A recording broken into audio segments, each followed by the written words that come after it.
Welcome back to the RealFemSapien YouTube channel where I give cultural commentary, and today we have something that should be obviously reprehensible, but we know that the word reprehensible is subjective when it comes to modern feminists. So if you like this content, make sure you give it a big thumbs up, subscribe down below, and hit the notification bell. So this thread is a thread that's on Quora. Granted, the person that asked the question tends to ask other provocative questions that could be considered controversial, inflammatory. So, you know, they're getting their kicks right in these questions, but there would be actually a woman out there who would ask this question and post it online. I'm pregnant, but my husband doesn't know that he is not the dad. What do I do? So as much as we see this inspiration in false writing art online, there's someone in real life who probably would post that in a Facebook group in private and try to theorize ways to get around this. The thread itself had a lot of common sense within it, but one answer in particular is what stood out the most among the manosphere and other people who also have common sense. Yes, it is a dying art. This response is from Veena, who claims to be an Indian feminist. The comment has since been deleted and is hard to find, but when this thread first dropped, it was noted. The comment reads, "Nothing wrong in that, as few people said. It is your body and it is completely your wish whom to allow to touch your body. Being your husband, he will have the responsibility to take care of your child, even if he is aware that he is not the dad. Nobody can question you, and the law is there to support you." She's not wrong about the legal consequences of this. Yes, there are a lot of states that would say whatever child is produced with another man who is not actually the husband of the wife, the husband will be financially responsible for that child. Ask me how I know. This is a common phenomenon that has occurred within the state of Kansas, and being in the military, I have seen a couple of cases of this when it comes to family laws within this lovely state. So her saying that there is absolutely nothing wrong in this, I mean, that part, that's not true. We know that that is incredibly and historically offensive when a woman cheats in comparison to when a man cheats. And before the women go off on me in the comment section, just hear me out. So the reason why historically it's been worse if a woman cheats in contrast to a man is because we know that we're the mother, and we know who may or may not be the father. Men don't know. They can kind of tell after the baby's born if the baby looks a lot different or not, but that's taking advantage of a human being's livelihood and resources, and historically there were huge consequences for that. Now I understand in 2022 it's kind of, you know, glorified, your body, your choice, do what you want, but also no one is considering who else it impacts. It actually impacts the child, right? As much as we think it's just the woman's body, there is another body inside that womb, and what's going to be the consequences for that body inside that womb, the child, if paternity fraud is committed? What do you do if the child finds out who they thought was their dad wasn't their dad? Do you think that they're blindly going to take your side just because you're mom, or do you think that's going to lead to a lot of deep psychological consequences? And that's not even to discuss the amount of paternity fraud that occurs, because it's pretty staggering. We'll look at that one next. The comment continues, "First of all, as a precaution, frame some false case against your husband so that if he plans to move legally, you can counter it with this: physical torture, mental torture, dowry, harassment, and there are many more ways you can lock him from his activities."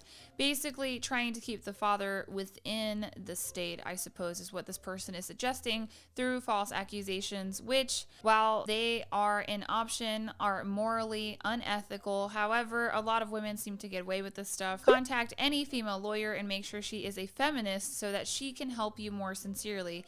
If he acts more smart, then go for a divorce and claim good alimony and maintenance so that he can't marry again with his financial capability. So he doesn't even get to move on, right? So you just, you know, you haggle the man out of his livelihood, his resources, and it lowers his sexual market value because he doesn't have as much to share for a future woman and future children. So the woman should be able to move on. He can't move on. Right. Continuing on, the comment reads, "You can live happily with your child and your lover, or you can live just with your child.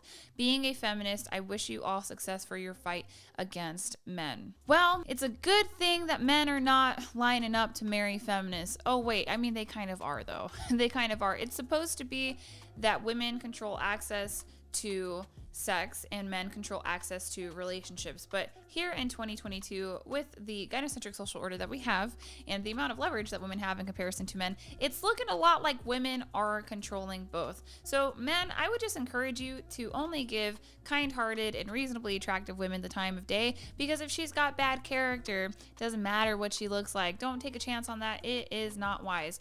Let's take a look at paternity fraud statistics, because you as the woman, you might be thinking, this doesn't happen a whole lot. Who would possibly do this? Sis, a couple of people would do it, okay? A couple of them. So when it comes to researching paternity fraud in the United States of America, there is one source that is commonly cited. It is the American Associations of Blood Banks, which annually reports that approximately 28% of all paternity tests exclude the targeted man, meaning who they were looking for to be the father did not turn out to be the father. In California, there were 158,000 default paternity establishments in 2000, meaning that there were men who were deemed to be dad automatically. That's what the rulings were. Assuming the unwed couples that comprise a large portion of those default judgments were as monogamous as the average couple undergoing DNA testing, there would be approximately 44,000 false paternity establishments in California from default judgments every year. In 18 years, that would be 800,000 false paternity establishments in California alone. That's a lot of kids that don't have a dad that they think might be their dad. And I mean, these women have an idea. Like, you know, if you're sleeping with a couple of guys during your ovulation window, like, it's not rocket science. It's 1 week out of the month. You know, how many people did you see during that week? Like, honestly, default judgments are not the only way of obtaining a false paternity establishment.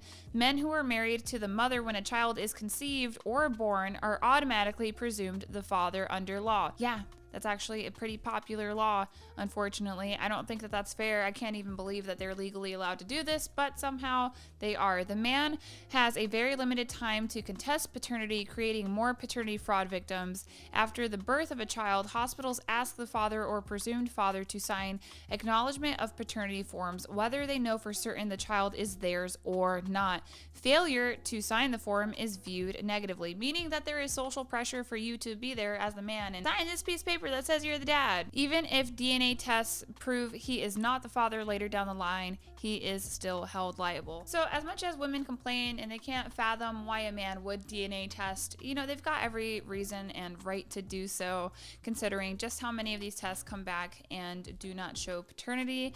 And if you're, you know, truly opposed to it, I mean, look, these men just need a sense of security.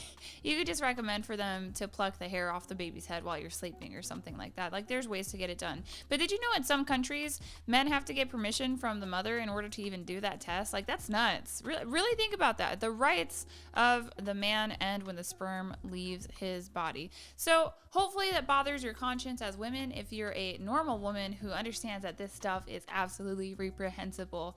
And if you like this content, make sure you give it a big thumbs up, subscribe down below, and hit the notification bell. I'm going to link a family law journal in the description down below as well. You will have to pay to read it, but it is interesting when you're looking at the third party who doesn't volunteer to be involved in this situation at all, the child. And we always have to put the children first because they are our future. Whether or not adults in America take that responsibility seriously or not, it remains the truth. So I will see you guys next time. Bye.